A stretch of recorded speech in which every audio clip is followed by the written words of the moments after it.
There's a lot of talk right now that this pandemic could spell the end of the kind of push for urbanization and centralization we've seen in recent years in cities across the country, including here in Phoenix.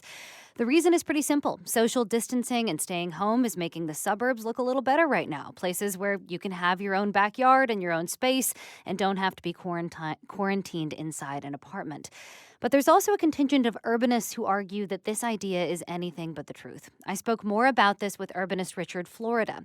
He's a co-founder and editor-at-large of City Lab and a senior editor at The Atlantic, as well as a professor at the University of Toronto. And he's written about this issue recently. And he says, yes, density is a factor in the spread of COVID-19. That seems clear. But there's a lot more to consider than that. Obviously when people think of density, they say, well, look at New York. Look at how hard New York was hit. But the point of fact is San Francisco, which is the second densest city in the country, wasn't hit very bad at all. Moreover, we have some incredibly dense places in Asia, cities like Seoul or Hong Kong, Shanghai, Beijing, which also weren't hit very badly at all. So while density can help propagate the virus, there are other factors that act on it. One is there's a difference between rich people density and poor people density. And I know it's a crude way of phrasing it, but people of means can live in an apartment in the center of a city, but they can work remotely and have stuff delivered to them and never have to go out. And if they do go out, they can socially distance. Where less advantaged people or poor people work on frontline jobs, often live in crowded conditions with many people, including multi-generational households, and have to take transit to work. Well, New York has a lot of those people. New York ranks very highly, believe it or not, in its percentage of the workforce that are frontline service workers. San Francisco, by the way, has the lowest percentage of its workforce made up of frontline service workers, has the highest percentage of workers who can work remotely. And then ones I talk about in the piece are, things that we have really liked about cities. Do you have multi-generational families? Do you have strong social ties? Do you have a lot of civic and social capital? Do people believe in religion and worship?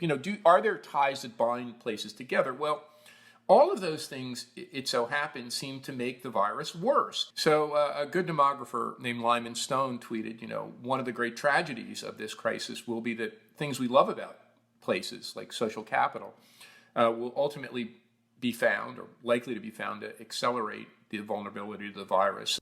And in that sense, that you also point out that the data shows that rural America is definitely not immune here. There are all these other things that play into it. And it's obvious which kinds of places would get hit first. Large, big, dense cities that have lots of tourists and travelers and interaction with China and other parts of the world. But over time, this virus doesn't discriminate against different kinds of borders and has traveled into rural America, of course, hitting hardest in places like funeral homes, places of religious worship, or tragically nursing homes. And when that has happened, rural areas have been clobbered. So no place is immune. So then what do you make, Richard, of this argument that the pandemic and the way that we are all experiencing it, being socially distanced, quarantined in our homes, our apartments, whatever it may be, will result in a revolt against wanting to be in the middle of a city because people have been cooped up inside apartments versus here in Phoenix where I have a yard? Is there any reality to that, you think?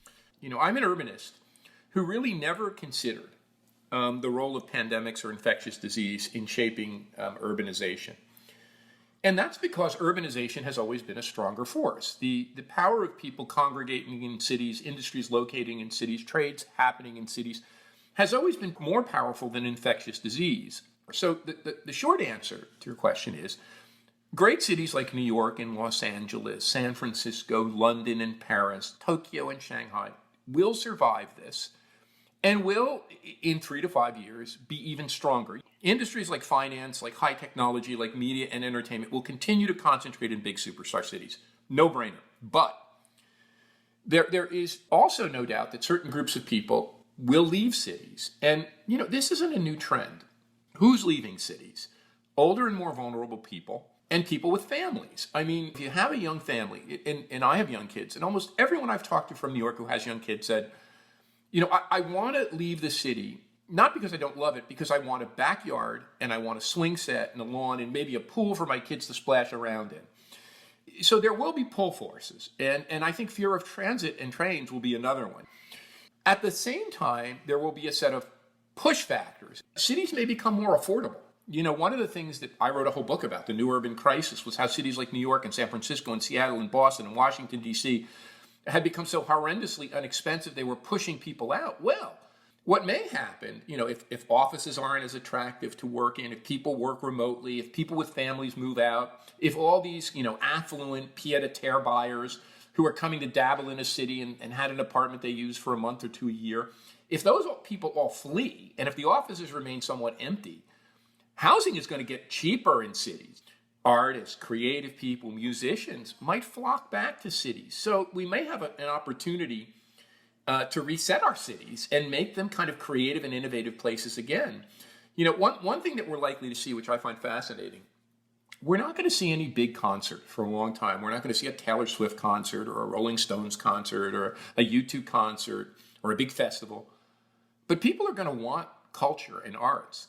What an opportunity for cities to rebuild around locally sourced independent culture. Small block parties, have musicians on every corner, create portals and platforms to hire a local musician, a local chef, a local artistic group. So I think the silver lining in this horrible and horrific tragedy is that we may be able to see our cities become affordable to young people, to creatives, to artists and musicians who've been forced out of cities over the past 5 years to the past decade. Last question for you then. You're talking about sort of the great cities, right? The New Yorks, the San Franciscos. What about transitional cities like Phoenix? We have in Phoenix been trying for some years now to centralize. Many people in the city government are pushing for that. They're building light rail. They're trying to centralize and urbanize. What will this do for a city like ours, do you think? So when the pandemic struck, I said to my wife, Scottsdale and Phoenix look pretty good. I swear to God I said that. And why did I say that? Why would somebody like me say that? Because Phoenix has become a very exciting place. Scottsdale and other parts of the region are exciting.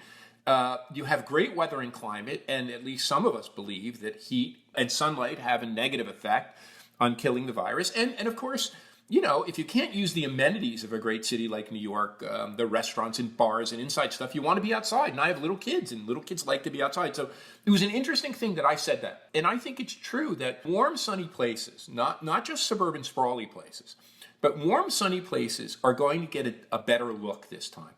Look, I think that Phoenix, the region, should continue to do what it's done. But what may happen in the short run is some of those office parks out in the burbs, some of those commercial centers that people were running away from, some of those abandoned malls may be repurposed for 2 or 3 years as regional office centers, as people say, I don't want to commute into the center city.